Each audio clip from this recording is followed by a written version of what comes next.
Marcella, will you give us, I'm sorry, Chief, pledge allegiance, please.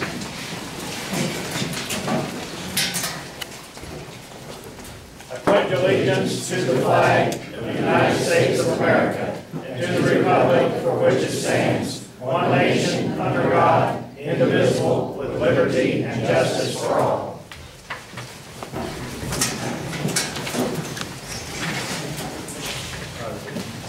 Roll call.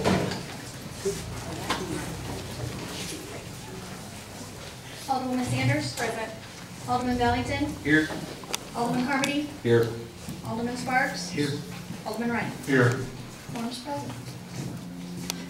All right, well, I want to go ahead and just welcome all the visitors.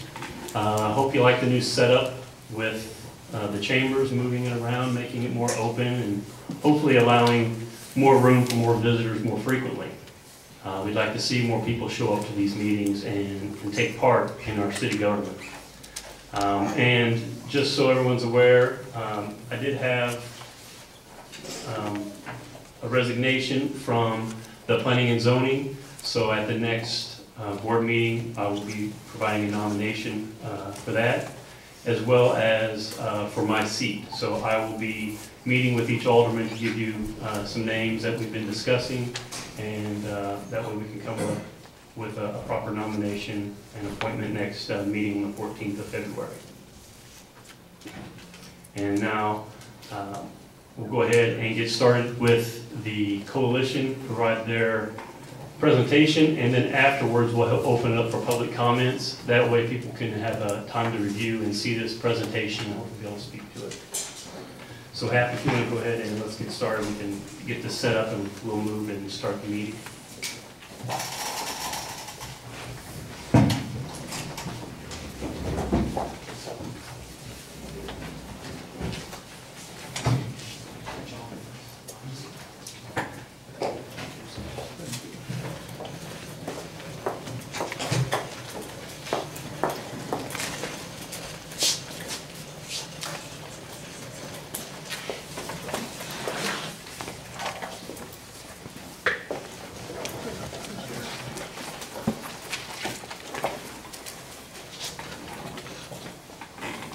Good evening. I want to thank you all for coming this evening.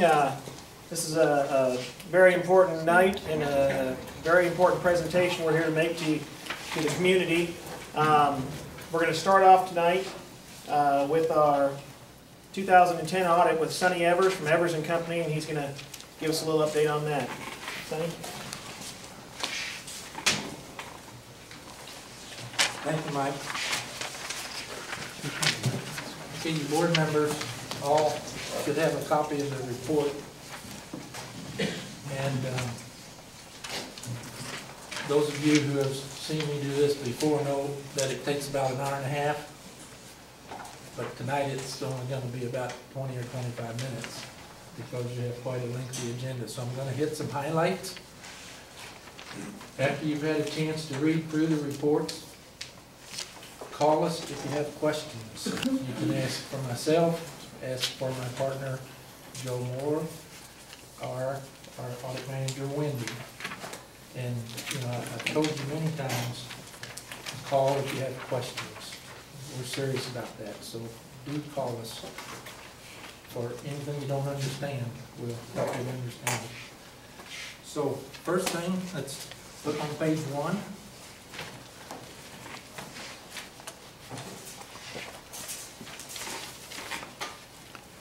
Okay, those of you in the back, am I in your way to see the screen? I am. Is this mic feeding into the camera? Take it with me. I'll just back up. No, that might not work. Take it loose down and I'll take it with me.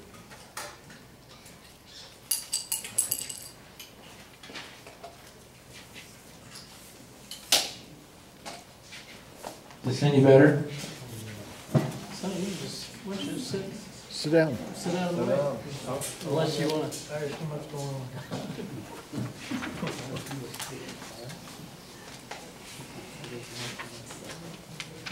Okay, the board members, or anyone else who has a report, go to page 1.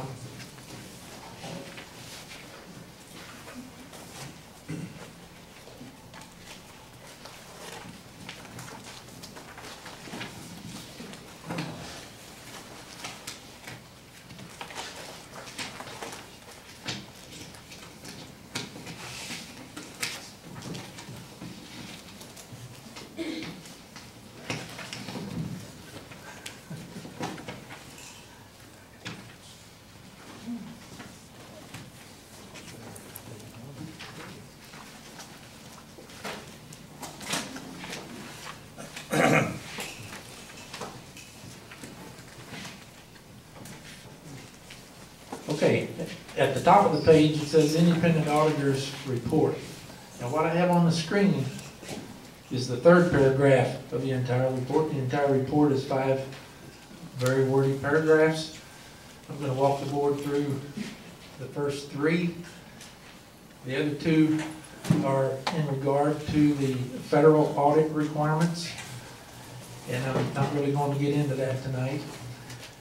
So, when an organization has an audit, there's a real misconception by many people in the public that every transaction gets looked at, and that's not true. That's not what we do. First paragraph says we have audited, so it's saying we have done the audit work. The accompanying financial statements of the governmental activities, the business type activities, and each major fund of the city as of and for the year ended September 30, which collectively comprise the city's basic financial statements as listed in the table of contents. These financial statements are the responsibility of the city's management. Our responsibility is to express opinions on these financial statements based on our audit. Now, the second paragraph addresses the misconception about looking at all the transactions. And it says those refers to the government auditing standards. That's the federal rules that cities are required to follow. Those standards require that we plan and perform the audit to obtain reasonable assurance about whether the financial statements are free of material misstatement. An audit includes examining on a test basis evidence supporting the amounts and disclosures in the financial statements. So we're telling you we do transaction testing. We do not look at every transaction. You would not want to pay us to look at every transaction, nor would we want to. Okay, the third paragraph is the paragraph on the screen. Probably as board members, the most important paragraph to you, commonly referred to as a clean opinion. In our opinion, the financial statements referred to above present fairly, in all material respects, the respective financial position of the governmental activities, business type activities, and each major fund of the City of Odessa as of September 30, 2010, and respective changes in financial position and cash flows were applicable thereof for the year then ended in conformity with accounting principles generally accepted in the U.S. So, to the board members, you have a clean opinion for this year. So, that's as good as it gets. Any questions from the board members? Okay. Then I'm going to ask you to flip over to page 11.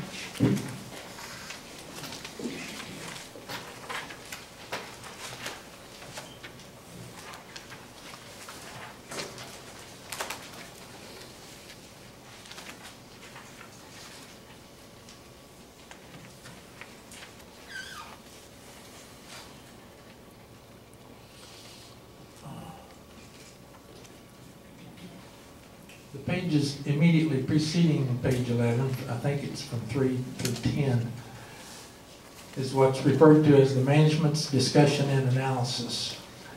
That's entirely put together by your staff, Mike and Marcella, and it's their explanations as to what went on for the city for the year. Right on page 11 is statement of net assets. This is government-wide financial statement following GASB 34 format, and you all have heard about GASB 34. Totally changed the reporting format from what it used to be, prior to that. So we have 3 columns: governmental activities, which is the total of all of the governmental funds. Business type activities is the utility, water, wastewater, and electric funds combined, and then the total. So on the screen, we have totals taken from page 11. Governmental activities, total net assets as of September 30, 2010, was the 5,495,000. A year before was 6,217,000.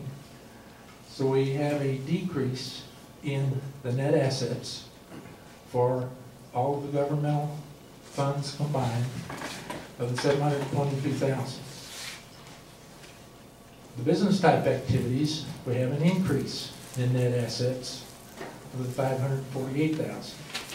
So the net of the two is a reduction of 173,000. And I'm using round numbers here. Any questions so far? Okay.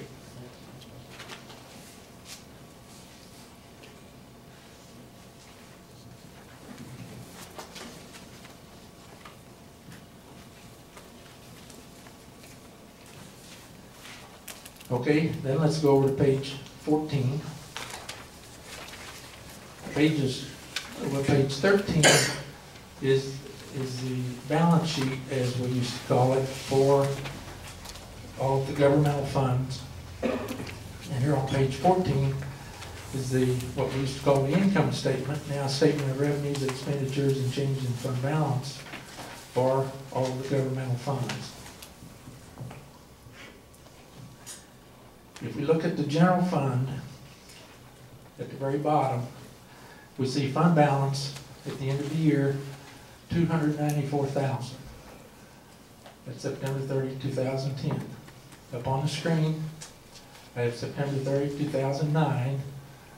Our fund balance went down just almost 50%. It went down to $280,000. So again, the balance is $294,000.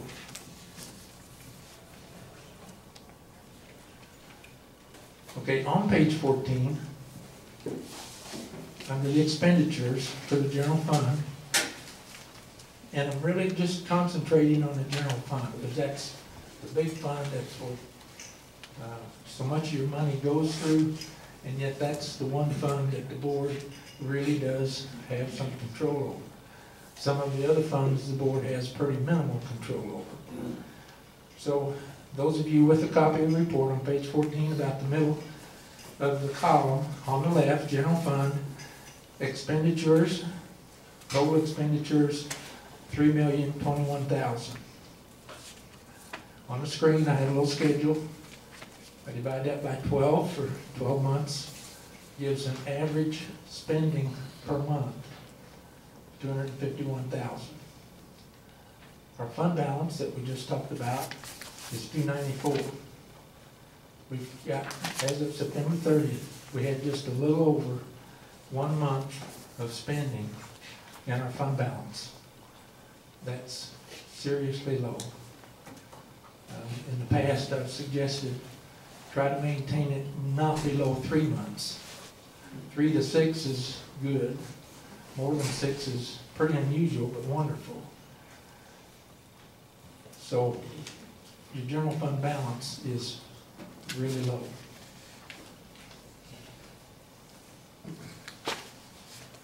Before I go on, any questions by board members? Okay. Then on page 16, we have utility funds.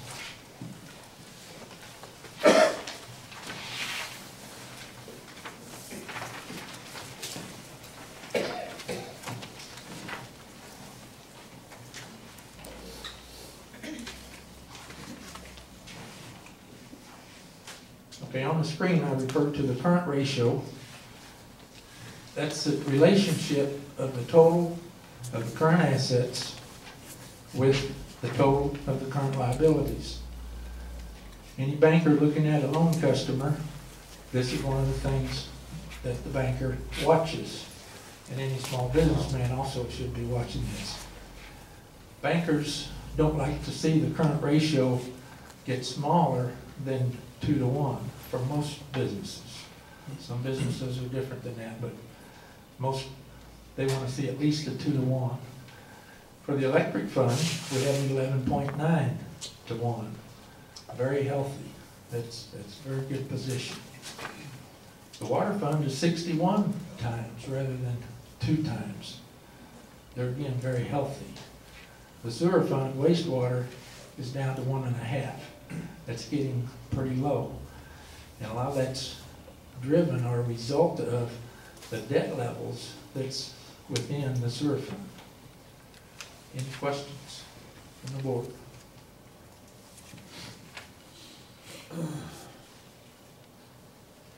Okay, then I'm going to jump to page 47.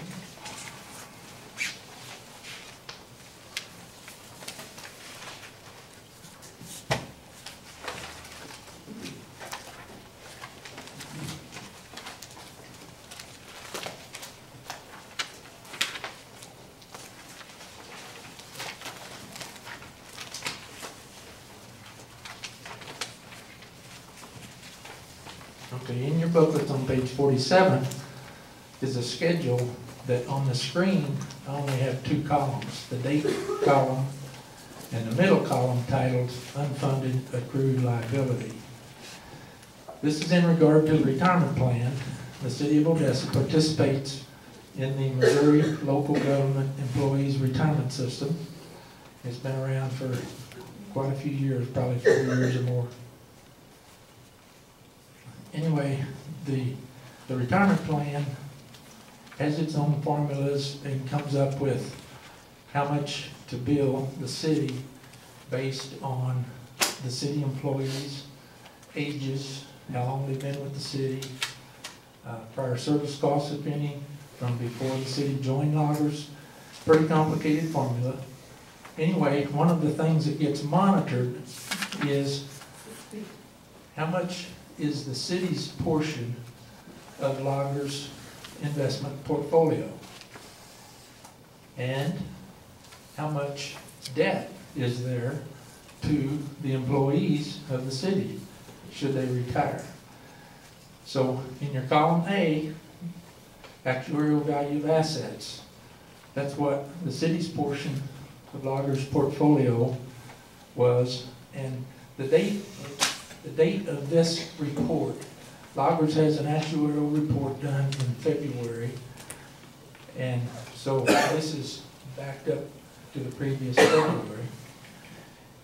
And the portfolios, if the portfolio goes up, the city's liability goes down, and vice versa. If the portfolio goes down, the city's liability goes up. Second column is entry age actuarial accrued liability. The difference between those two is what's called the unfunded accrued liability. That's the schedule on the screen. The bottom number there as of February 28th of 2010 was $159,000. This, I commonly refer to this as off-balance sheet debt. Does not show up anywhere in the financial statements, and that is considered the proper reporting of this item. And what Loggers does, when they calculate how much the city has to pay for 2011 for the retirement benefits for the employees, they factor in this $159,000 over the 15-year amortization period. So they build this into the monthly expense that the city pays to loggers. Any questions from the board?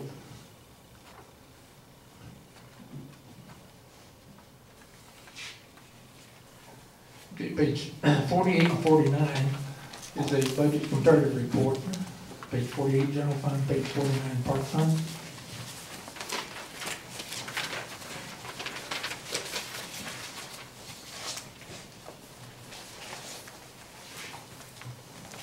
And you can see, if you compare the final budget column with the actual column, revenues received was below, I'm talking about the general fund now, page 48, was below the budget by $53,000.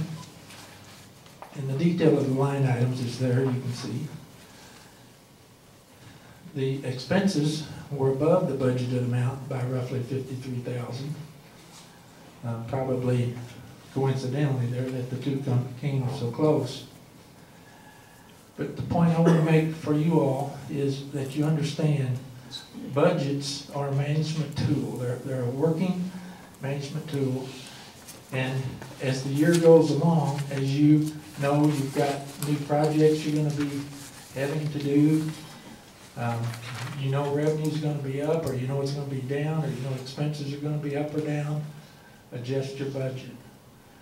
Because as the year goes along, you have information that you didn't have when you set the budget originally.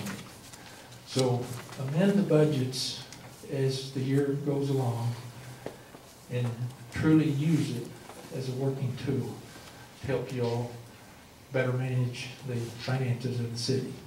Any questions on this?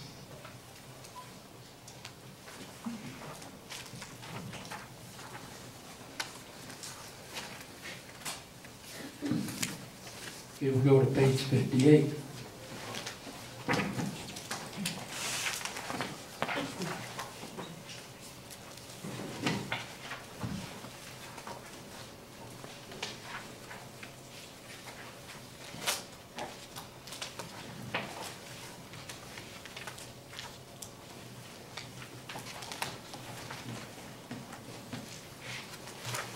Page 58 rather, is a part of one of the federal reports that's required under the federal reporting rules. And it's in regard to the sewage revenue bonds, and the bond includes a debt reserve requirement that the city should be accumulating monies into a debt reserve, and then just holding those monies for some future event down the road, in the event that you need them for some major repair. But I'm thinking before you could use them, you have to get permission from DNR to use them. Anyway, the fund balance at the end of September was $638,000. It should be $792,000. So it's actually underfunded by $153,000. What we suggest you do here is get with DNR people and see what you can negotiate, because the terms of this bond indenture have no cap on the size of that debt reserve fund. As we read it, it mandates putting a certain amount in each month or annually, either way, it doesn't matter, annually or monthly, with no cap. And most of the bond ordinances, bond indentures, I should say, that we review have caps on these reserves. This one doesn't. And it's wanting the city to set aside $72,000 every year into this fund. We think you'll need to renegotiate that with DNR. Any questions on that? Yes. Yes, David. Was that based on like a 10% of the original loan? Is that, it's about what that is? I don't know the answer to that. Just trying to figure out how they come up with the formula there. But I cannot answer that. Any other questions?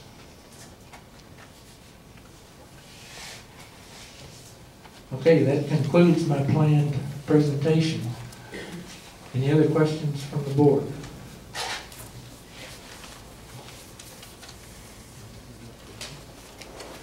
Any questions from the audience?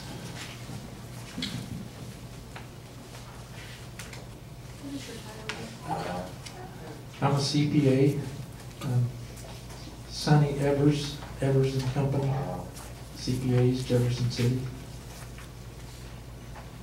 Yes, sir. Since there's a shortfall on sewer revenue fund, does that imply that the covenant is broken?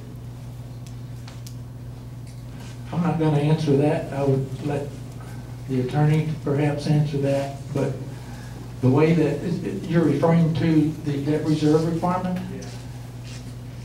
at this point, I would take the position to go back to DNR and try to renegotiate something on it before I would say it's truly broken. Is that an okay answer? Anyone else? Somebody here, folks? I have the same question. I want to know about the debt. Anyone else?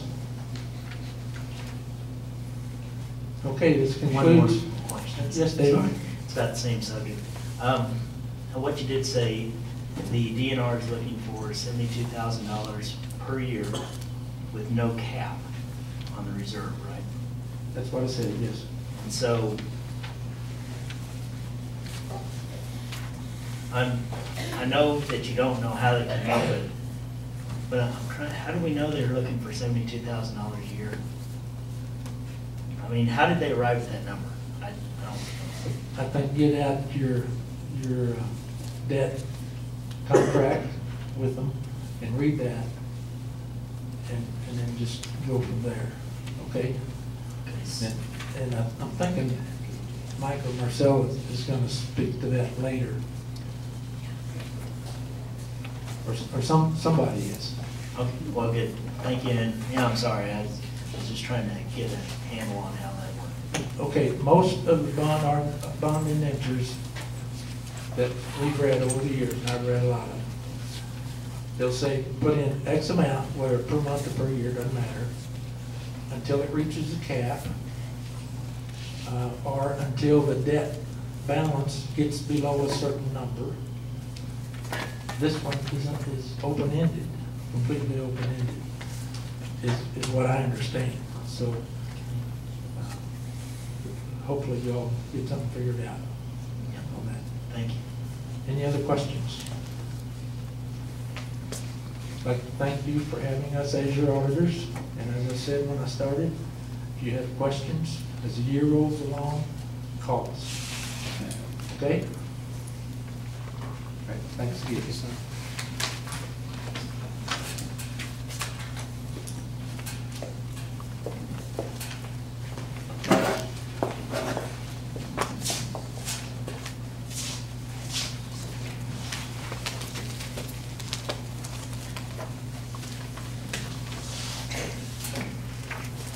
Okay, we've listened to Sunny talk about where we were at the end of the year. Well, I'm going to back us up a little bit further and talk about kind of how we might have gotten there over the past 10 years with a little bit of basic understanding on kind of how the city operates, what our different funds mean, and try to touch on some of David's questions and some other issues. So right now, the city operates with 10 different funds, and as Sunny alluded to, general fund is the one that has the most, that the Board of Aldermen has the most control over. The electric, water, and wastewater funds are enterprise funds. They're generated with your user fees that you pay on a monthly basis, and they operate similar to a business in the fact that those fees that all of our citizens pay covers all the operation costs and any debt that's associated with those funds. The park fund operates our park department. That's what we call a special revenue fund, in that there's a specific property tax that the citizens pay, as well as sales tax that were elected that not only our citizens pay, excuse me, but everybody that shops or visits or, has any kind of commerce in the city would pay that sales tax. The capital and equipment fund was established several years ago to help provide for specific projects. So some of the history I pulled out shows that there was money set aside in different departments that's been moved to that fund. That fund is kind of what we call a savings account, which you might associate to a vacation club or maybe a college fund, something along those lines is what the equipment fund is. And we have the discretion to make changes to that fund as we see need. Capital Improvements Fund is the same as parks in a way that it's just sales tax. That was voted by the people of Odessa years ago, and that it would provide a 0.5-cent sales tax revenue. And currently, 100% of that sales tax revenue goes towards your water to help assist in your payment of your debt.